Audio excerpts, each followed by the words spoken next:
வாழை வந்து நம்ம வாழ்க்கையோட கனெக்ட் பண்ண மாதிரி இருந்துச்சு, நல்லா இருந்துச்சு. பார்க்கும்போது என்ன வந்து என்னமோ ஒரு இடத்துல என்ன வந்து அந்த 2 மணி நேரம் என்ன மறக்க வச்சதுன்னு ஒரு இருக்குல்ல, நம்மளை வந்து அஜிஜோ இப்படி ஆக போகுது, அடுத்து என்ன அப்படின்ற அந்த ஒரு பதபதப்பு நம்ம ஆடியன்ஸுக்கு கொடுத்துட்டோம்னா படம் வந்து ஹிட்டு தான். இதில் கருடன் வந்து சூரி விடுதலைக்கு பிறகு அடுத்து ஒரு சோலோ ஹீரோவாக ஆனக்கூடிய ஒரு படம். விடுதலை வந்து வெற்றிமாறனோட படம். இந்த படம் வந்து சூரியோட படம் சொல்கிற அளவுக்கு வந்துருச்சு. விடுதலை 1 விட விடுதலை 2 சூப்பராக இருக்காருன்னா விமர்சன ரீதியாக வந்து அந்த அளவுக்கு வந்து இல்லை. வசூலதை வந்து விடுதலை 1 அளவுக்கு வந்து இல்லைன்னு கேள்வி. எக்ஸ்பெக்டேஷன் வெற்றிமாறன் படம் விடுதலை 2 இந்த எக்ஸ்பெக்டேஷனோட வரும்போது ஒன்றை விட பெட்டரான புக்கிங்கு இதுதானே இருக்கணும். இது எப்படி வந்து எதிர்பார்த்த அளவுக்கு இல்லைன்றது எது ரொம்ப இதுக்கு வந்து லப்பர் பந்து அட்டகத்தி தினேஷ் ரொம்ப வருஷம் கழிச்சு ஒரு ஹிட்டு. அதுக்கு வந்து எந்த பெஞ்ச் அதுதான் ஒரு பெஞ்ச் மார்க். அவர் உனக்கு அண்ணன் இல்லடா மாமனார் அப்படிங்கும் போது வித்தியாசமா இருக்கு. ஒரு மாமனாரும் மருமகனும் கிரிக்கெட்ல எப்படி இருக்கும் அதுல, அதுவே அதுல நடிக்க ஒத்துக்கிட்டதே மிகப்பெரிய விஷயம். ஆமா ஆமா ஆமா. காளி வெங்கட் அவர் மக டைரக்டர் பிரமாதம், ரொம்ப ப்ரொஃபஷனல். அந்த ஷாட் அடிச்சுட்டு நிக்கிற தோரணை இருக்குல்ல, அந்த தோரணில் விழுந்த கைதட்டு டி நகரில் வந்து அந்தகனோட பேனர் வந்து வருஷக்கணக்காக இருக்கும். அதை வந்து அது ஃபேடாக மாற்றிக்கிட்டே இருந்தாங்க. ஆனால் இந்த வருஷம் வரும்போது அப்படி கிண்டலாக தான் ஃபர்ஸ்ட் பார்த்தாங்க. படம் எதிர்பார்ப்பே இல்லை. ஆனால் உண்மையில் அந்த படம் வந்து அவ்வளோ நேர்த்தியாக வந்து பண்ணியிருந்தாங்க. இப்போ இதுக்கு முன்னாடி என்ன கோட்டு திரைப்படத்தில் நடிக்கிறாரு அப்படின்னு ஒரு ரீஎன்ட்ரி மாதிரி சொல்லியிருந்தாங்க இல்லையா, ரியல் ரீஎன்ட்ரி வந்து அவருக்கு அந்தகன் தான். மெய்யழகன் படம் வந்து நீங்கள் வெற்றியா தோல்வியானா படம் வந்து தோல்வி படமும் தான் வெற்றி படமும் தான். அப்போ மெய்யழகன் படம் வந்து தியேட்டரில் வந்த வரவேற்பை விட ஓடிடி தளத்தில் வந்து சரியான வரவேற்பு. என்ன காரணம் தெரியுமா?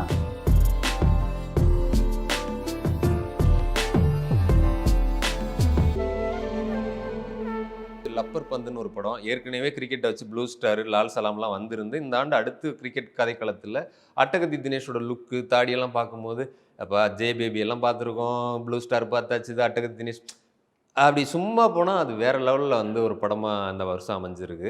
இப்போ அந்த ப்ளூ ஸ்டார், கருடன், வாழை, அரண்மனை 4 இது வந்து யாரும் இவ்வளோ பெரிய வெற்றி யாருமே வரல. அன்எக்ஸ்பெக்டடாக இந்த படங்கள் எப்படி சார் இவ்வளோ பெரிய வெற்றி அடைஞ்சது? அது என்ன காரணம்? ரசிகர்கிட்ட கேட்டால் என்ன சொல்லுவாங்க, வாழை வந்து நம்ம வாழ்க்கையோட கனெக்ட் பண்ண மாதிரி இருந்துச்சு, நல்லா இருந்துச்சு. ஓகே, அப்போ பார்க்கும்போது என்ன வந்து என்னமோ ஒரு இடத்துல என்ன வந்து அந்த 2 மணி நேரம் என்ன மறக்க வச்சதுன்னு ஒரு இருக்குல்ல, அது அரண்மனை 4 இருக்குல்ல, அது வந்து நீங்கள் எந்த இடத்துலையுமே நம்மளை வந்து போர் அடிச்சு ஐயோ இது சொல்ல வந்து திரும்ப சொல்கிறாங்க அப்படின்னு இல்லாமல் அடுத்து போயிட்டே இருந்துச்சு. ஆமாம். அப்புறம் கமர்ஷியல் சூப்பராக இருந்துச்சு. அது மிஸ் ஆனது. இப்போ கலகலப்பு 2 வந்து அது மிஸ் ஆச்சு, அரண்மனை 3 வந்து மிஸ் ஆச்சு, இதில் மிஸ் ஆகலை, கரெக்டாக இருந்துச்சு. இப்போ அடுத்து வந்து இப்போ கலகலப்பு 3 பண்ணுறாரா, அதெல்லாம் அது என்னெல்லாம் மிஸ் ஆகுதோ அவர் வந்து நம்ம வந்து நிறைய பர்சனல் அவர்கிட்ட பேசும்போது நிறைய பேசுவார், இந்த மாதிரி ஆச்சு இப்படிலாம் பண்ணணும் அப்படின்னு நிறையா. அந்த விதத்தில் அவர் வந்து பெரிய அளவுக்கு உழைப்பாளி கில்லாடி அவர். அதில் குறிப்பாக வந்து தமன்னாவுக்கு ஒரு சாங் அது படத்தில் உள்ள ஆமாம் அச்சோ சாங்காக இருக்கட்டும், இல்லை குஷ்பு சிம்ரனுடைய சாங்லாம் குஷ்பு சிம்ரன் சாங் வந்து அந்த படத்தை வந்து கொஞ்சம் தூக்கி போகிறது தான். ஆனால் அதுக்கு முன்னாடி படம் பூரா நல்லா இருந்துச்சுல்ல, அதை விட்டு போட்டு கடைசியில் வந்து குஷ்பு சிம்ரன் மட்டும் சொல்லல, அதெல்லாம் ஒர்க் ஆயிருந்துச்சு. அதான் சொல்கிறேன். இன்னும் வந்து இப்போ எல்லாம் வந்து எக்ஸ்ட்ரா ஒரு இப்போ வந்து ஒரு கதை இருந்தால் போதுங்க, பாட்டெல்லாம் வேணான்ற காலத்தில் அதை அவர் கரெக்டாக எக்ஸ்ட்ரா வந்து ஒரு கொஞ்சம் உப்பு போட்டு டேஸ்ட்டை கூட்டுற மாதிரி அப்படி வச்சுக்கலாம். ஆனால் அதுக்கு முதல்ல வந்து சாப்பாடு இருக்கணுமே. அந்த அரண்மனை 4 நல்லா இருந்துச்சு. மற்றபடி அந்த படத்தில் நீங்கள் சொல்கிற மாதிரி ஹாரர், சென்டிமெண்ட், எமோஷன் எல்லாம் இருந்துச்சு. அப்படி அத்தனை நம்ம எலிமெண்ட்ஸ் என்ன பார்ப்போம், நல்ல காமெடி ஓரளவு இருந்துச்சு, காமெடி இருந்துச்சு, நல்ல சென்டிமெண்ட்டு, அப்புறம் வந்து ட்விஸ்ட் இருக்குல்ல அதுக்கப்புறம் நம்ம வந்து படம் பார்க்கும்போது நம்மளை வந்து அஜிஜோ இப்படி ஆக போகுது, அடுத்து என்ன அப்படின்ற அந்த ஒரு பதபதப்பு நம்ம ஆடியன்ஸுக்கு கொடுத்துட்டோம்னா படம் வந்து எப்படி ஹிட்டு தான். அரண்மனை 4 பற்றி சொன்னீங்க, அதுக்கு அடுத்தபடியாக வந்து வாழை அதுவும் சொல்லிட்டீங்க. இதில் கருடன் வந்து சூரி விடுதலைக்கு பிறகு அடுத்து ஒரு சோலோ ஹீரோவாக பண்ணக்கூடிய ஒரு படம். அதுவுமே வந்து ரசிகர்களை ரொம்பவே திருப்திப்படுத்தின படமாகவும் இருந்துச்சு. ஜெனரல் ஆடியன்ஸும் ரொம்ப திருப்திப்படுத்தின படங்க அது. பழைய அரண்மனைக்குள்ளேயே பழைய எம்ஜிஆர் படம் இருக்கு இல்லையா, அந்த டைப்பில் வந்து விசுவாசம். எனக்கு சோறு போட்டாங்க, நான் விசுவாசமாக இருக்கேன், ரொம்ப சிம்பிள். ஆனால் அதை வந்து எந்த இடத்துலையும் தொய்வு இல்லாமல் கொண்டு போனாங்க. விஷயம் நாம் திரும்ப நான் எப்போவுமே சொல்கிறது என்னென்னா, ஒரு திரைக்கதையை பண்ணும்போது ஒரு ஒரு ஒரு 10-15 நிமிஷம் ஃபஸ்ட்டு வந்து இன்ட்ரொடக்ஷனில் வந்து கொஞ்சம் ஸ்லோவாக இருக்கலாம், இவர் இப்படின்னு சொல்லி. ஆனால் அதுக்கப்புறம் வந்து ஒரு சின்ன ட்விஸ்ட் வந்து சேரணும்.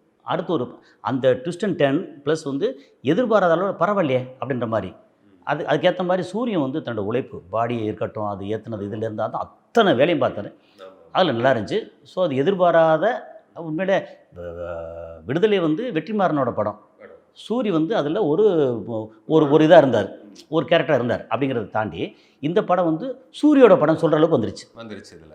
ஆமாம், நல்ல கதை. அது பழைய கதையாக இருந்தால் கூட நல்லா இருந்துச்சு. சொல்லப்பட்ட விதம் வந்து நல்லா இருந்துச்சு. நீங்கள் கிரிஞ்சின்னு சொல்லலாம், அல்லது பூமர்னு சொல்ல என்ன வேணும் சொன்னாலும் சரி, படம் வந்து வெற்றி படம். இதுக்கு முன்னாடி தனுஷ் ஒரு படம் பண்ணார், திருச்சிற்றம்பலம் சொல்லி. அதுவும் இதே மாதிரி வந்துச்சு, சூப்பர் டூப்பர் ஹிட். ஏன்னா எமோஷன்ஸ் எல்லாம் வந்தது, எல்லாம் சேர்ந்து இதுலேயே வந்தது. படம் வந்து இந்த இதில் கருடன் வந்து வெற்றி படம். அதே போல் லப்பர் பந்து அட்டகத்தி தினேஷ் ரொம்ப வருஷம் கழிச்சு ஒரு ஹிட்டு. ஹரிஷ் கல்யாணம் அதில் இருந்தால் கூட அட்டகத்தி தினேஷை வந்து ரொம்ப நாளுக்கு பிறகு அதில் ரொம்ப ரொம்ப என்ன சொல்கிறது, எதிர்பாராத இனிய அதிர்ச்சின்னு சொல்லுவோம்ல லப்பர் பந்து. அதுக்கு வந்து எந்த பெஞ்ச் அதுதான் ஒரு பெஞ்ச் மார்க்கு. அதில் நீங்கள் என்ன இல்லைன்னு சொல்லுங்கள், எல்லாமே அது காமெடினா அப்படி ஸ்மைல் பண்ணுற மாதிரி. சும்மா சொன்னால் ஏம்மா நீ அன்றைக்கி வீட்டுக்கு வரும்போது நான் சேர்த்துக்கலையா அப்படின்னா மகன் என்ன சொல்ல வந்து, இல்லையே நீ கோச்சிட்டு அங்கே போனதாகவும் அங்கே சாப்பாடு சரியில்லைன்னு சொல்லி திரும்பி வந்தாலும் சொன்னாங்க. பார்த்தியா எப்படி சொல்லியிருக்கா பார்த்தியா? இல்லை, அப்பா சொன்னார்.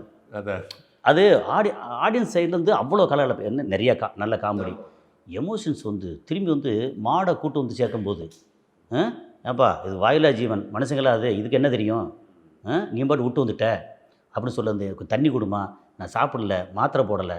அப்படியே பார்க்கும்போது 4 வாட்டி கண்ணு கலங்குது. ஸோ அந்த மாதிரி. அப்புறம் கிரிக்கெட்டை வந்து கிரிக்கெட் வந்து ஒரு பேஸ் தான். ஆனால் அந்த கிரிக்கெட் மேட்சையும் வந்து அவ்வளோ சின்சியராக பண்ணியிருப்பாங்க. எனக்கு இந்த கிரிக்கெட்டை பார்க்கும்போது என்ன ஞாபகம் வந்துச்சுன்னா லகா ஞாபகம் வந்துச்சு. ஓகே, லகா ஞாபகம் வந்துச்சு. அதில் கிரிக்கெட்டை வந்து ரொம்ப சின்சியராக பண்ணியிருப்பாங்க. அது மாதிரி அந்த சின்சியாரிட்டி வந்து இந்த கிரிக்கெட்டில் இருந்துச்சு. ஓகே, அந்த கிரிக்கெட். அப்புறம் அந்த கிரிக்கெட் வந்தாலுமே அதில் வந்து இப்படி வாழ்வியல் இருக்குல்ல, அவங்க ஒவ்வொருத்தரும் வந்து வெறுமனே கிரிக்கெட் விளையாடுறான், அவனுக்கு என்ன தொழில் தெரியாது, அப்படி இல்லை. இவன் வந்து பெயிண்டராக இருக்கான், அவன் வந்து ஜெராக்ஸ் கடை வச்சு இதை வச்சு இது பண்ணிகிட்டு இருக்கான். ஒவ்வொருத்தருக்கும் தொழில் இருக்குது. தொழில் சேர்ந்து இந்த இது வாழ்வியலை வந்து எந்த இடத்துலையும் மிஸ் பண்ணாமல். அப்புறம் ஜாதி, அதை வந்து இதை விட பெஸ்ட்டாக வந்து வேறு யாருமே சொல்ல முடியாது. நீங்கள் இதுக்கு முன்னாடி வந்து பேர் சொல்லலாம், அவர் பா ரஞ்சித்தாக இருக்கட்டும், மாரி செல்வராஜா இருக்கட்டும், ஈவன் வந்து அசுரன் படத்தில் இவர் சொன்னதாக இருக்கட்டும், வெற்றிமாறன் சொன்னதாக இருக்கட்டும், இதை தாண்டி இதுக்கு முன்னாடி யார் வேணால் சொல்லியிருக்கட்டும், எல்லாத்தையும் தூக்கி சாப்பிட்ட படம் வந்து லப்பர் பந்து. அதில் என்ன அழகாக எந்தவித நெருடல் இல்லாமல் யாரும் முகம் சுளிக்காத அளவுக்கு எல்லாருமே பாராட்டுற அளவுக்கு. அதில் தலித்தாக இருக்கட்டும், பட்டியல் இனத்தாக இருக்கட்டும், அதுக்கு மேலே உள்ளவங்களாக இருக்கட்டும், எல்லா மதமும் எல்லா ஜாதியும் எல்லோரும் சேர்ந்து வந்து கொண்டாடப்பட்ட படம். ஏன்னா அதில் அவ்வளோ விஷயம் இருந்துச்சு.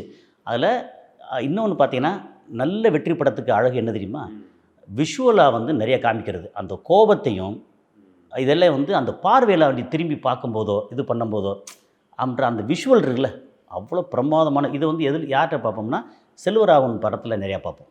ஆமாம், அது இங்கே இருந்துச்சு. இன்னொன்று எனக்கு தெரிஞ்சு தமிழ் சினிமாவில் ராஜசுந்தரன் நினைக்கிறேன் ஐ லவ் யூடான்னு ஒரு படம் பண்ணார் கிரிக்கெட் வச்சு. ஓகே, எனக்கு நினைவு தெரிஞ்சு நான் சின்ன வயசில் பார்த்தேன். ஓகே, அதுக்கு பிறகு நிறைய கிரிக்கெட்டை வச்சு சென்னை 28லேருந்து நிறைய படங்கள், இதே ஜீவா நம்ம சுசீந்திர படம் வந்துச்சு. இப்படி நிறைய கிரிக்கெட்டை வந்து பேக்ரவுண்ட். இந்த வருஷமே பார்த்தோன்னா இது 3வது படம். லால் சலாமும் கிரிக்கெட்டு தான், ப்ளூ ஸ்டாரும் கிரிக்கெட்டு தான். ஆமாம், இதில் வந்து சென்னை 28 பெரிய ஹிட்டு. இதில் எல்லாமே வந்து கிரிக்கெட்டை ஒரு கதைக்களமாக வச்சுக்கிட்டு அதுக்குள்ளே வேற ஒரு எமோஷனல். இப்போ சென்னை 28ல ஃப்ரெண்ட்ஷிப் இருக்கும், ஃப்ரெண்ட்ஷிப் அப்படி இருக்கும். இப்போ அதே மாதிரி வந்து பார்த்தோன்னா இப்போ ப்ளூ ஸ்டாரில் வேற ஒன்று டீல் பண்ணிடும், அதுலேயும் காதல் எல்லாமே இருக்குது. ஆனால் இதில் வந்து எனக்கு ரொம்பவே பிரதானமாகப்பட்டது காதல், 2 ஜென்ரேஷனோட காதல். எனக்கு அந்த ட்ரெய்லர் பார்க்கும்போது அவர் உனக்கு அண்ணன் இல்லடா மாமனார் அப்படிங்கும்போது வித்தியாசமா இருக்கு. ஒரு மாமனாரும் மருமகனும் கிரிக்கெட்ல எப்படி இருக்கும், அதுவே அதில் நடிக்க ஒத்துக்கிட்டதே மிகப்பெரிய விஷயம். ஆமாம் ஆமாம் ஆமாம். அதில் இன்னொன்று, இந்த வருஷம் வந்து கோட்டு திரைப்படத்தில் ஒரு சர்ப்ரைஸ் இருக்குது அப்படின்னு சொல்லி ஏற்கனவே சொல்லிட்டாங்க. விஜயகாந்த் வருவார், இல்லை அப்படி இப்படின்னு சொல்லி ஒரு கேப்டன் ட்ரிபியூட் அப்படின்னு சொல்லும்போது, இந்த வருஷம் எல்லாரும் லப்பர் பந்து பார்த்துட்டு ஒரிஜினல் ட்ரிபியூட் வந்து விஜயகாந்த் இதுதான்.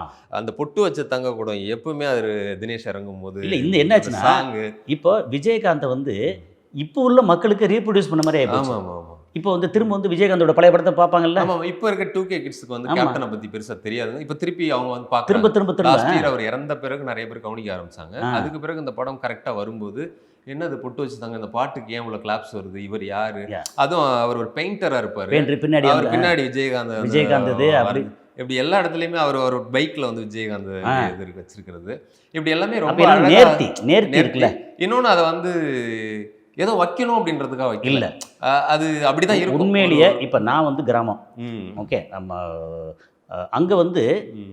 என்ன மாதிரி மனநிலை இருக்கோ அதை அப்படியே பிரதிபலிச்சிருப்பாங்க. அதான் இப்போ இந்த சுந்தரபாண்டியன் நினைக்கிற ஒரு படம் அவர் நரேட் பண்ணும்போது இப்படி தான் ஆரம்பிப்பார். மதுரையை பற்றி இங்கே தமிழ்நாட்டை பொறுத்த வரைக்கும் சூப்பர் ஸ்டாரா ரஜினிகாந்த் கமல்லாம் இருக்கலாம், ஆனால் இந்த ஊரை பொறுத்த வரைக்கும் பிரபுவும் கார்த்தியும் தான் சொல்லும்போது ஆமா அது அது அது ஸ்கிரிப்டுக்குள்ள அந்த கதை களத்துக்கு அது வாண்டடாக திணிக்கல.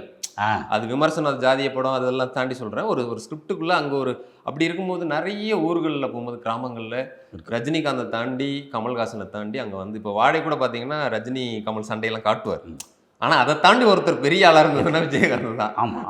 இவங்க 2 பேர் படம் வரதை தாண்டி பிஎன்சி சவுத்தில் கேப்டன் படங்கள் வந்து பிச்சுக்கிட்டு போகும். ஓப்பனிங்கில் இங்கே வந்து சிட்டியில் பெருசாலாம் போகாது, ஆனால் 5 வருஷம் தொடர்ந்து வந்து ஷிஃப்டிங்கில் போகும், அவ்வளோ போகும். பெரிய சக்ஸஸ்ஃபுல் ஹீரோ. அதை வந்து சும்மா வைக்கணுன்றதுக்காக வைக்கல. ஒரு ஊரில் வாழ்வில் அப்படி ஒரு ஊரில் ஒரு 100 பேர் இருக்காங்கன்னா ஒரு 10 தீவிரமான இன்னொன்று வச்சுக்கேன். நான் வந்து ஒரு என் படத்தை ஷூட்டிங்காக மணப்பாறைக்கு போனேன்.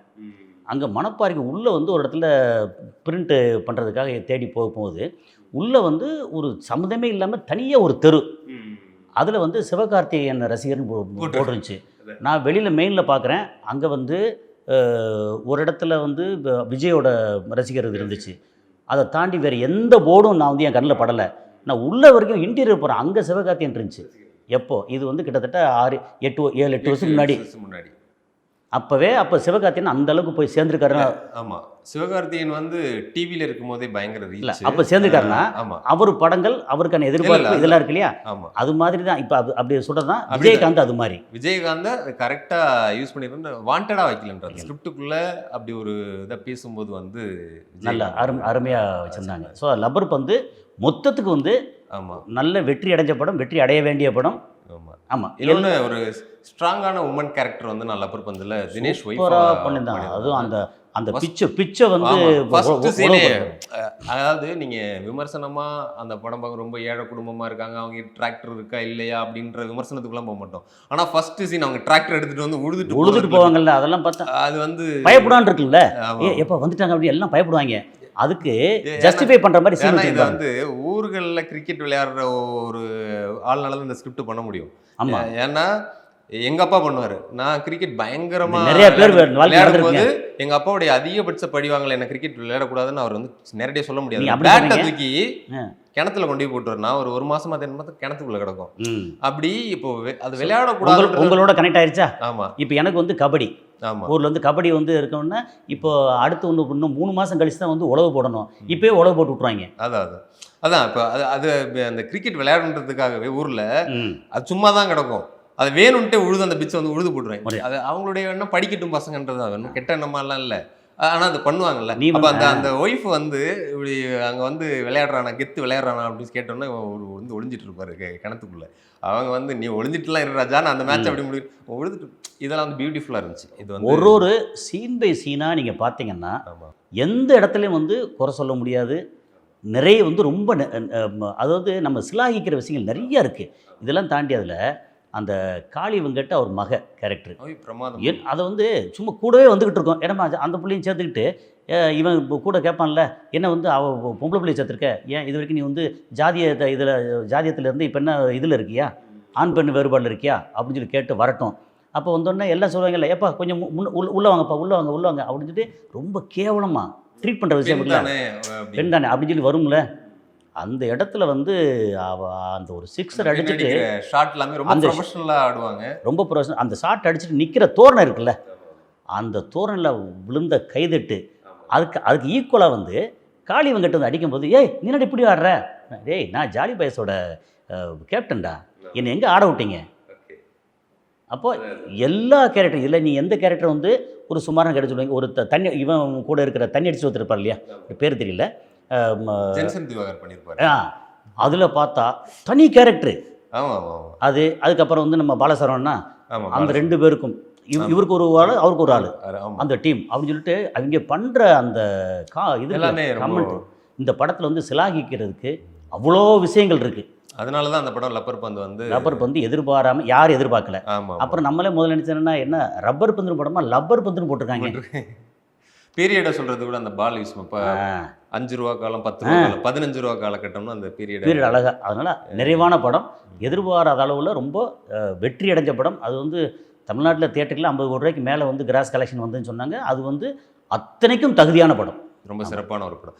இந்த ஆண்டில் நம்ம வாழை, லப்பர் பந்து, கருடன், அரண்மனை 4 இதை பற்றி பார்த்துட்டோம். இன்னொரு படம், இவரும் ஒரு 90ஸ்ல வந்து பெரிய ஹீரோ தான், இப்போவும் ஒரு பெரிய ஹீரோ தான். இந்த ஆண்டு வந்து நிறைய பேரெல்லாம் ட்ரால் செய்யப்பட்ட ஒரு படமாக இருந்து படம் வரும்போது ஒரு ஹிட் அப்படின்னா பிரசாந்த் நடித்த அந்தகன். அது இது நம்ம நினைச்சேன், என்ன மிஸ் பண்ணுறீங்களே நினச்சேன். அதுவும் நம்ம இந்தியில் நிறைய பேர் பார்த்துருந்தா கூட அதை ரீமேக் பண்ண போகிறாங்க அப்படின்னு சொல்லி அவர் 4 வருஷமாக அவங்க எல்லா ஃபெஸ்டிவலுக்கும் ஒரு வாழ்த்து போட்டுட்டே இருப்பாங்க. டி நகரில் வந்து அந்தகனோட பேனர் வந்து வருஷக்கணக்கில் இருக்கும். அதை வந்து அது ஃபேடாக மாற்றிக்கிட்டே இருந்தாங்க. ஆனால் இந்த வருஷம் வரும்போது அப்படி கிண்டலாக தான் ஃபர்ஸ்ட் பார்த்தாங்க. படம் எதிர்பார்ப்பே இல்லை, என்னத்தை எடுத்துருக்க போகிறாங்க அப்படின்னு. ஆமாம், என்ன சொல்லுவாங்க, முதல்ல வந்து மோகன் ராஜா வந்து ஆரம்பித்து அப்புறம் போயிட்டு அப்புறம் அவரே டைரக்ட் பண்ணுறாரு அப்படின்னு சொல்லி என்னத்தை வந்தாலும் சரி.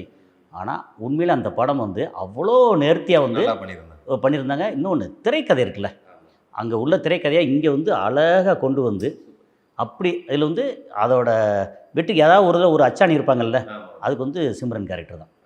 அது எப்படி தனி ஒருவனில் வந்து அரவிந்த் சாமியோ, அல்லது இந்த படத்தில் நம்ம இரும்பு திரை படத்தில் வந்து அர்ஜுன் எதிர்பாராமல் எப்படி இருப்பாங்க இல்லையா, அது மாதிரி இதில் வந்து சிம்ரன் அது படையப்பால எப்படி அவன் நீலாம்பரி ஒரு கேரக்டரோ அது மாதிரி இங்கே ஒரு கேரக்டர் அப்படின்னா அது தூக்கி படத்தை வந்து எதிர்பாராத அளவுக்கு, அது மாதிரி கிளைமேக்ஸும் எல்லாருக்கும் திருப்தியாக வர அளவுக்கு ரொம்ப அழகாக அப்படி கொண்டு போயிருந்தாங்க. எதிர்பார்க்க பிரசாந்துக்கு வந்து உண்மையிலே ஒரு பெரிய ரீஎன்ட்ரி.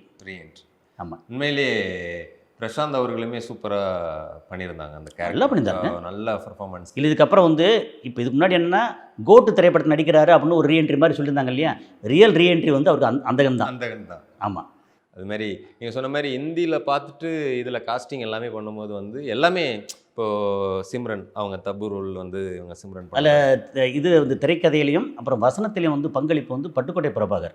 ஆமாம், நல்லா. அது ஏன்னா அவர் வந்து எப்படின்னா எந்த இடத்துலையும் வசனமோ எதுவோ அவரோடது ஒரு பெரிய ப்ளஸ்ஸு. சில சமயம் அவருக்கு சொல்கிறது மைனஸ்ன்னு சொல்லுவோம். ஏன்னா துருத்திட்டு தெரியாது, படத்துக்கு என்ன தேவையோ அந்த அளவெடுத்த மாதிரி அந்த வசனங்கள்லாம் அவ்வளோ அழகாக கொண்டு போய் சேர்க்கணும். அவரோட பங்களிப்பு வந்து அதில் இருக்குது. அப்போ எல்லாரோட திறமைசாலிகள் எல்லாம் ஒன்று சேர்ந்து நல்ல படமாக கொடுக்க முடிஞ்சால் மக்கள் வந்து கொண்டாடுறாங்க அப்படிங்கிறதுக்கு அந்தகன் வந்து ஒரு உதாரணம். ஏன்னா நம்மளுக்கே ஒரு இது இருக்குது, இவங்கெல்லாம் நடிச்சப்போ போகாது, இவங்க போகாது, இது எல்லாமே பிரேக் பண்ண படமா. ஏன்னா தியாகராஜன் சார் ரொம்ப வருஷம் கழிச்சு டைரக்ட் பண்ணுறாரு. ஆமாம், அவர் இப்படியே அவுட்டேட்டடுப்பா அப்படின்னு அவர் பிரமாதமாக டைரக்ட் பண்ணியிருக்காரு. இன்னைக்கு வந்து டைரக்டராக வந்து ஆமாம் ஒரு வெற்றிப்பட டைரக்டராக வந்து முன்னாடி வெற்றிப்பட பண்ணியிருக்கலாம். இன்னைக்கு கரண்ட்ல ஆமாம் அவர் தியாகராஜன் சார் வந்து ஒரு வெற்றிப்பட டைரக்டர், இவர் வந்து பிரசாந்த் வந்து ஒரு வெற்றிப்பட ஹீரோ. ஆமாம், அப்போ நல்ல கதையை அவங்க வந்து ஹேண்டில் பண்ண. அதே போல் அதில் சின்ன ரோலாக இருந்தாலும் கார்த்திக் சாரை பிளேஸ் பண்ணதும் நல்லா இருந்துச்சு. சாங் அமரன் வந்து பிளேஸ் பண்ண இடம் எல்லாமே வந்து தமிழுக்கு ஏற்ற மாதிரி அதை கரெக்டாக நல்ல யோகி பாபா இருக்கட்டும், ஊர்வசியாக இருக்கட்டும், கேஎஸ் ரவிக்குமார் இருக்கட்டும், எல்லாமே ரொம்ப அழகாக அப்படி பண்ணியிருந்தாங்க. ரொம்பவே அதுவும் ஒரு சர்ப்ரைசிங்கான ஒரு சர்ப்ரைஸ் தான். உண்மையிலேயே அது வந்து கொண்டாடப்பட வேண்டிய படம் தான். படம் கண்டிப்பாக அடுத்தடுத்து பிரசாந்த் சார் தனியாக சோலோ ஹீரோவாக இப்போ நடிக்கிறதுக்கு அந்த படம் இல்லை, கண்டிப்பாக வந்து இப்போவே வந்து நிறைய பேர் வந்து போயிருப்பாங்க. அவர் வந்து கரெக்டாக செலக்ட் பண்ணி.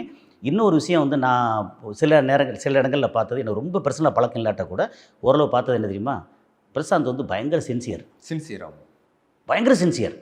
இப்போப்பட்ட சின்சியர் வந்து ஏன் வந்து இந்த மாதிரி இருந்தார், அதாவது நான் வந்து பெரிய ஹீரோ அப்படின்னு அந்த ஒரு தலக்கணமோ எதுவோ இல்லாமல் எனக்கு நல்ல சான்ஸ் கிடைச்சா நான் நல்லா பண்ணுவேன் அப்படின்ற ஒரு பயங்கரமான சின்சியர் அந்த கேரக்டர். ஆமாம், அப்போ அவர் வந்து 2ஆம் கட்டம் வந்து செகண்ட் இன்னிங்ஸு அவருக்கு வந்து ரொம்ப நல்லா இருக்கும்னு தோணுது. இப்போ இந்த ஆண்டு இறுதியில் பயங்கர எக்ஸ்பெக்டேஷனோட இந்த ஆண்டு இறுதியில் ரிலீஸ் ஆயிருந்தா இப்போ ரிலீஸ் ஆன வெற்றிமாறன் அவர்களுடைய விடுதலை 2. விடுதலை 1 பெரிய வெற்றி, அதுக்கு பிறகு விடுதலை 2. இதில் தான் வாத்தியார் கதை விஜய் சேதுபதி படமாக இதுதான் வருது. இந்த படம் ரிலீஸ் ஆகி நல்லா தான் போயிட்டுருக்கு. இந்த படம் எப்படி சார் இருக்குது வசூல் ரீதியாக? வசூல் ரீதியாக வந்து விடுதலை 1 அளவுக்கு வந்து இல்லைன்னு கேள்வி. அது இன்னும் முடியலை. அதனால் வந்து போயிட்டு தான் இருக்கு. போயிட்டுருக்கு. அது எப்படி பார்த்தாலும் ஒரு வாரம் கழித்து கொஞ்சம் ஸ்லோவாக போகும். சில படங்கள் தான் விதிவிலக்கு. இந்த படத்தின் மேலே வந்து விமர்சன ரீதியாகவும் என்ன கம்பேர் பண்ணுவாங்கல்ல, பாகுபலி 1 விட பாகுபலி 2 சூப்பராக இருக்குது. அந்த மாதிரி வந்து விடுதலை 1 விட விடுதலை 2 சூப்பராக இருக்காருன்னா விமர்சன ரீதியாக வந்து அந்தளவுக்கு வந்து இல்லை அப்படிங்கிறது. வசூல் ரீதியாக வந்து பிரச்சனை இல்லை. அவங்க ஏற்கனவே வந்து அவங்க விடுதலை 1 எடுக்கும்போது இதில் பாதிக்கு மேலே எடுத்தாங்க, அப்புறம் இதில் வேறு கொஞ்சம் செலவு பண்ணி எடுத்திருக்காங்கன்ட்டு என்னென்னவோ வரட்டும். எது வந்தாலும் ஒரு இயக்குனராக வந்து அவர் வந்து ஒன்றுமே சொல்ல முடியாது. ஒரு இன்ச் பை இன்ச்சாக ஃப்ரேம் பை ஃப்ரேமாக வந்து அவர் வந்து செதுக்கக்கூடியவர். அதனால் அவர் மேலே எந்த விமர்சனம் இல்லை. அவர் மேலே பொதுவாக வைக்கக்கூடிய விமர்சனம் ஒன்று இருக்குது. அது வந்து சொல்லலாம்னு நினைக்கிறேன். அதாவது அந்த படத்துக்கான டூரேஷன் இருக்கு இல்லையா, நம்ம ஷூட்டிங் நாள் இருக்குல்ல, அது 257 நாள் 260 நாள்னு சொன்னாங்க. அவங்களே சொன்னாங்களா? இல்லை இல்லை, அது வெளியில் வந்து செய்தியாக வந்தது. ஓகே, இவன் நாள் எடுத்தேன் அப்படின்னு சொல்லி எடுத்திருக்கதா வந்து சொன்னாங்க. அந்த மாதிரி படங்களுக்கு வந்து அவ்வளோ நாள் வந்து தேவையா? அப்போ அது வந்து விரயம் தானே. ஒரு 100 நாள் 80 நாள் 100 நாள் அதை தாண்டி போனாலே அது வந்து அவங்க வந்து பேப்பர் ஒர்க்கு சரியாக பண்ணலையோ அப்படின்ற ஒரு குறைபாடுங்கிறத வந்து விமர்சனம் வந்து வெளியில் வந்தது. இப்போ நம்ம என்ன பார்ப்போம், நம்ம வந்து ஒரு ரசிகனாக வந்து என்ன பார்ப்போம், படம் விடுதலை 2 இப்படி இந்த கேரக்டரை இப்படி நல்லா ஜஸ்டிஃபை பண்ணுங்க, நல்லாயிருக்கு அப்படின்னு சொல்லி நம்ம பார்ப்போம். அதை தாண்டி உள்ளுக்குள்ளே வந்து வியாபார ரீதியாக போனோம்னா அது வந்து கொஸ்டினபிள். அதுக்கு வந்து இல்லைனா எக்ஸ்பெக்டேஷனாக இப்போ விடுதலை 1 வரும்போது வந்து விஜய் சேதுபதி அவர்கள் சோலோ ஹீரோவாக ரொம்ப வருஷமாக அவருக்கு போகலை. அவர் மாஸ்டரில் வில்லனாக பண்ணியிருக்கலாம், விக்ரமில் பண்ணியிருக்கலாம், அதர் லாங்குவேஜ்லாம் இப்போ ஜவான்லாம் வில்லனாக இப்படி இருந்த டைம் அவர் ஒரு கேரக்டர், அது கேமியோ மாதிரி தான் அந்த பார்ட்டில். சூரி ஃபஸ்ட் டைம் ஹீரோவாக பண்ணுறாரு. சூரியே நம்ம காமெடியான நிறைய படங்களை ட்ரால் பண்ணுற இடத்துல இருந்து இப்படி அவரை மாற்றுறது, இது எல்லாமே இருந்து பெரிய வெற்றி அடைஞ்சிருக்கு. அதோட சீக்குவலாக நம்ம வந்து 2 பார்க்குறோம். இந்த படம் வரும்போது சீக்குவலாக தான் பார்க்குறோம். இதில் நம்ம வந்து இந்த படம் வரும்போது இப்போ சூரிய ஒரு தனி சோலோ ஹீரோ, கிட்டத்தட்ட கருடன் ஒரு ஹிட் இருக்குது. கொட்டுக்காளி வந்து விமர்சன ரீதியாக விருதுகள் அப்படின்னு சொல்லி இன்னொரு இடத்துல நம்ம வந்து சூரிய ஒரு காமெடியாக நம்ம பார்க்கல.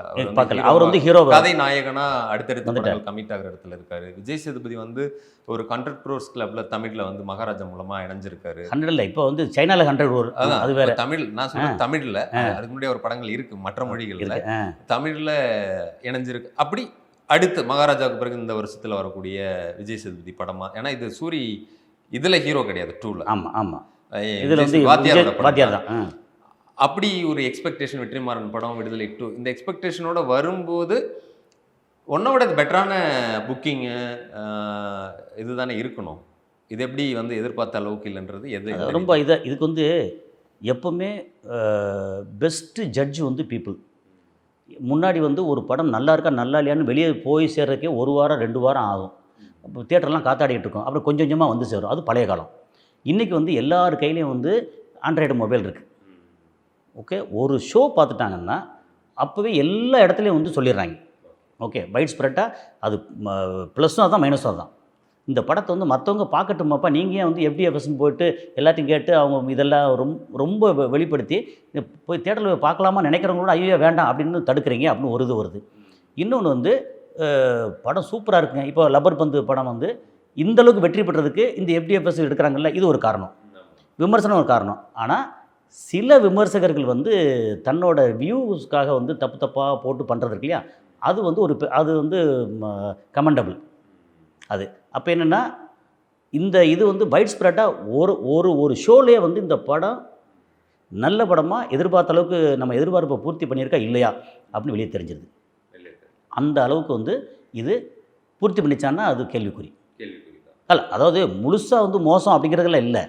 நம்ம எதிர்பார்ப்புங்களா விடுதலை 1 வந்து இவ்வளோ சூப்பர், அதை கம்பேர் பண்ணும்போது 2 அதை விட நல்லா இருக்கணும். அது இல்லையே போய் மிஸ்ஸிங் அப்படின்றத அது வழக்கம் போல் இது சொன்னதானே. அந்த தங்கலானுக்கு என்ன சொன்னமோ, கங்குவாக்கு என்ன சொன்னமோ, அந்த கங்குவா அந்த அளவுக்கு வந்து மோசம் இல்லாட்டாலுமே இதை விட தாண்டி எதிர்பார்ப்பு வரணும். ஏன்னா இதுக்கான ப்ரொமோஷன் இருக்குல்ல, அப்படி இருந்த விடுதலை 2 ப்ரொமோஷன் ரொம்ப நல்லா இருந்தது. எல்லாருக்கும் வந்து எதிர்பார்ப்பில் இருந்தாங்க. அந்த எதிர்பார்ப்பு வந்து கொஞ்சம் பூர்த்தி பண்ணுறது கொஞ்சம் எதிர்பார்ப்புகளை பூர்த்தி பண்ணுறது கொஞ்சம் கடினமான ஒரு விஷயம் தான். அதை தாண்டியும் அதில் இருக்கும்போது மக்கள் வந்து கண்டிப்பாக கொண்டாடுவாங்க. ஏன்னா எப்பயுமே நம்ம வந்து KGF 1 விட கேஜிஎஃப் 2 அந்த அளவுக்கு இருக்காது அப்படின்றது சில பேர் கருத்தா இருக்கு. புஷ்பா 1 அளவுக்கு புஷ்பா 2 இல்ல அப்படிங்கிறது இருக்கும். ரெண்டுமே ரசிச்சா கூட கம்பேர் பண்ண எனக்கு ஃபர்ஸ்ட் ஃபர்ஸ்ட் பார்ட் பார்த்துருப்பேன். இப்போ லயன் கிங் முஃபாசா வந்தா கூட ஆமா. ஒன்னளவுக்கு இல்லையாப்பா அப்படின்னு சொல்றேன். இது அந்த மாதிரியான ஒரு விமர்சனமா தான் விடுதலை 2 வந்து இருக்கு அப்படிதான். ஏன்னா அது நீங்க படமா பார்த்தீங்கன்னா சூப்பர் படங்க அது. ம். நீங்கள் வந்து தயாரிப்பு செலவு எவ்வளோ, எத்தனை நாள் ஷூட் பண்ணாங்க, என்னென்ன பண்ணாங்க, எவ்வளோ நாள் ஆட்களை சும்மா உட்கார வச்சாங்களா, இல்லை எடுத்தாங்களா, எடுத்து நிறைய கட் பண்ணி போட்டாங்களா, இதெல்லாம் தாண்டி படமும் சூப்பர் படம். இதுல இந்த ஆண்டு வெற்றி தோல்விக்கெல்லாம் அப்பாற்பட்டு மக்கள்கிட்ட சில வரவேற்பு பெற்றிருக்கலாம், இல்லை சிலருக்கு பிடிக்காம இருக்கலாம். ஆனால் அப்ரிசியேஷன் அப்படின்றது ரொம்ப முக்கியம் சில முயற்சிகளுக்கு. இந்த ஆண்டு நான் பார்த்தது சொல்கிறேன். எனக்கு இந்த ஆண்டு வருஷ தொடக்கத்தில் வந்தது பைரி அப்படின்னு ஒரு புது டீம் தான் பண்ணியிருந்தாங்க. எனக்கு அந்த படம் வசூல் ரீதியாக அப்படிங்கிறதெல்லாம் தாண்டி விடுதலை 1 அந்த மாதிரி ஒரு பைரி பாகம் 1 தான், இன்னும் பாகம் 2 இருக்குது. பிரமாதமாக பண்ணியிருந்தாங்க. அந்த படம் சான்ஸ் ப்ரைமில் இருக்குன்னு நினைக்கிறேன், பார்க்கலாம். நான் யாருக்கு வேணால் இந்த வருஷம் நான் ரெஃபர் பண்ணுற படத்தில் வந்து பைரி ஒன்று இருக்கும். நான் இன்னும் பார்க்கல, அது பாருங்க, நீங்கள் கூட பாருங்க, கண்டிப்பாக பார்க்கணும். அடுத்து இந்த ஆண்டு வந்து அது வெற்றி தோல்வி விருதுகள்லாம் தாண்டி கொட்டுக்காளி, நான் அந்த படத்தை வந்து எனக்கு ரொம்ப பர்சனலாக பிடிச்சது. அது வந்து நான் விமர்சனம் எதுவுமே பண்ணல. ஸோ அந்த படமும் வந்து இந்த வருஷம் குறிப்பிடத்தக்க ஒரு படம். ஏன்னா கருடனை பற்றி பேசணும், அதே சூரி வந்து சோலோ ஹீரோவா, அது ஹீரோன்னு சொல்ல முடியாது, அந்த கேரக்டராக ஒரு ப்ரோட்டகனிஸ்ட்னு கூட அதை சொல்லலாம், இல்லை அது அந்த மாதிரி ஒரு சொல்லலாம். அது எனக்கு ஒரு பிடிச்ச ஒரு படமாக இருந்துச்சு. அப்புறம் மெய்யழகன், அதை பற்றி சொல்லாம விட்டோமே. ஆமாம், ஏன்னா சொல்ல வேண்டிய படம், ஏன்னா அதெல்லாம் அவசியம் வர வேண்டிய படங்கள், நாம் அதை பேச தவிர இல்லைன்னா இப்போது நான் இந்த விஷயத்தில் இதில் ஒன்று சொல்லலாம். இப்போ நமக்கு வந்து தியேட்டரில் ரிலீஸ் பண்ணால் தான் அந்த படம் வந்து பெருசாக வந்து கவனிக்கப்படுது அப்படின்னு எடுத்தால் தியேட்டர் ரிலீஸ் பண்ணி ஆகணும். அப்போ மெய்யழகன் படம் வந்து தியேட்டரில் வந்த வரவேற்பை விட ஓடிடி தளத்தில் வந்து சரியான வரவேற்பு. என்ன காரணம் தெரியுமா? ஒரு 30 வயசுக்கு மேலே உள்ள ஆண் பெண் இருக்காங்க இல்லையா, அவங்க வந்து பொதுவாக தியேட்டரில் அடிச்சு பிடிச்சி போய் பார்க்குறக்கு டீம் இல்லை.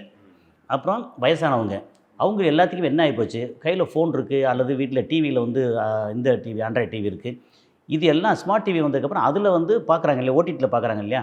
அப்போ நிதானமாக உட்காந்து ரசித்து பார்க்கக்கூடிய இடத்துல மெய்யழகன் படம் இருக்குது. சூப்பர். ஆமாம், மெய்யழகன் படம் வந்து நீங்கள் வெற்றியா தோல்வியானா, படம் வந்து தோல்வி படமும் தான் வெற்றி படமும் தான். எப்படி சொல்லுவீங்க? தியேட்டரில் வந்து தோல்வி படம், ஓவராலாக வெற்றி படம். அப்போ இதில் என்ன சொல்லுவீங்க? அப்போ வெற்றி தோல்விக்கு வந்து நம்ம தியேட்டர் மட்டும் வந்து ஒரு பெஞ்ச் மார்க்கை வைக்க முடியாது. தியேட்டர் வந்து ஒன் அமாங் ஆல் அவென்யூஸ். இப்போ ஒரு 7-8 அவென்யூஸ்னு வச்சுங்களேன், அதில் வந்து தியேட்டர் வந்து ஒரு அவென்யூ தான். அதனால் தியேட்டரு வச்சு சில படங்கள் வெற்றி அடையும், தியேட்டர் இல்லாமல் சில படங்கள் வந்து ஓடிடி போனதுக்கப்புறம் வெற்றி அடையும். ஆமாம், சில படங்கள் இப்போ விமர்சனமே வந்து இப்போ முன்னாடி போகுமிடம் வெகு தூரம்னு ஒரு படம். ஆமாம், அது அப்படியே தியேட்டரில் போகலை, இது நல்ல கவனிக்கத்தக்க ஒரு படமாக வந்தது. அந்த படத்தை கூட நம்ம சொல்ல மாட்டோம். ஆமாம், போகும். அதில் வந்து சில குறைபாடுகள் நமக்கு தெரிஞ்சு இருந்தால் கூட மேக்கிங் வந்து அவ்வளோ பிரமாதமாக நேர்த்தியாக பண்ண படம். போகுமிடம் வெகு தூரம் இல்லை, அதுவும் சொன்னி. இப்படி சில படங்கள் வந்து நம்ம குறிப்பிட மறந்தாலும் அவங்க அந்த படங்கள் அதுக்கு என்ன ஒரே ஒரு சஜஷன் என்ன சொல்லுவோம்னா, இந்த டைப் கதை, இந்த டைப் மேக்கிங் இருக்கு இல்லையா, இது வந்து நிதானமாக பார்க்கக்கூடிய படம் அப்படின்ற இடத்துல தியேட்டரில் ரிலீஸ் பண்ணணும். ஆனால் எக்கச்சக்கமாக செலவு பண்ணி தியேட்டரில் வந்து நிறையா போட்டு ரிலீஸ் பண்ணி அதில் வந்து ஒழுங்காக வராமல், இப்போ ஒரு தியேட்டரில் ரிலீஸ் பண்ணுறதா இருந்தால் பப்ளிசிட்டி விட்டுருங்க. இந்த தியேட்டருக்கு மட்டும் வந்து ஒரு ஸ்க்ரீனுக்கு வந்து எப்படி பார்த்தாலும் ஒரு ஃபஸ்ட்டு வாரத்துக்கு ஒரு 15,000 ரூபா செலவாகும். ஓகே, நீங்கள் 100 ஸ்க்ரீன் போட்டால் 15 லட்ச ரூபா செலவாகும். ஓகே, 200 ஸ்க்ரீன் போடுறீங்க, 500 ஸ்க்ரீன் போடுறீங்க அப்படின்னு போச்சு. 500 ஸ்க்ரீன் பெரிய படங்கள் போடுவாங்க. இப்போ 200-300 ஸ்க்ரீன் போட்டிங்கன்னா 50 லட்ச ரூபா செலவாகும். அந்த 200 ஸ்க்ரீன் போடக்கூடிய ஒரு படத்துக்கு பப்ளிசிட்டி வந்து ஒரு 70-80 லட்ச ரூபாய்க்கு செலவு பண்ணணும். அப்படி போட்டால் 1.5 கோடி ரூபா செலவு பண்ணால் 300 ஸ்க்ரீன் 250-300 ஸ்க்ரீன் போட முடியும். அந்த 1.5 கோடி ரூபா வந்து இந்த தியேட்டர்லேருந்து வர வருமானம் வருமா, இந்த டைப் படங்களுக்கு வருமானா தெரியாது. அப்போது அதை கொஞ்சம் லிமிட் பண்ணிக்கிட்டு ஓடிடியில் பெருசாக போட்டு கொண்டாட வச்சிட்டோம்னா நமக்கு என்னங்க செலவு குறையும். ஆமாம், நமக்கு வந்து எப்போவுமே இன்வெஸ்ட்மெண்ட் வந்து எந்த அளவுக்கு கரெக்டாக நம்ம பண்ணுறோமோ அதுக்கேற்ற மாதிரி வருமானம் வரும். நீங்கள் லப்பர் பந்து படத்தை உதாரணம் எடுத்துகிட்டு அது வந்து ஐ திங்க் ஒரு 6-7 கோடியில் எடுத்த படம்னு கேள்விப்பட்டேன், கரெக்டாக தெரியாது. ஆனால் வருமானம் வந்து 50 கோடி தாண்டின்னு சொல்லி அதுவும் கேள்வி. ஆமாம், ஓகே, ஏன்னா உண்மையான வசூலுக்கு அந்த சம்மந்தப்பட்டு தான் தெரியும். ஆனால் வெற்றியில் பெரிய வெற்றி படம், 10 மடங்கு வந்து அவங்களுக்கு வருமானம் வந்த படம்னு கேள்வி. அதே லப்பர் பந்தை வந்து 40 கோடி படத்தில் ரூபாயில் எடுத்திருந்தோம்னா அந்த படம் வெற்றி படமாக தோல்வி படமானு கேட்டால் என்ன ஆகும்? அதுதான். அப்போ நம்ம வந்து என்ன இன்வெஸ்ட் பண்ணுறோம்.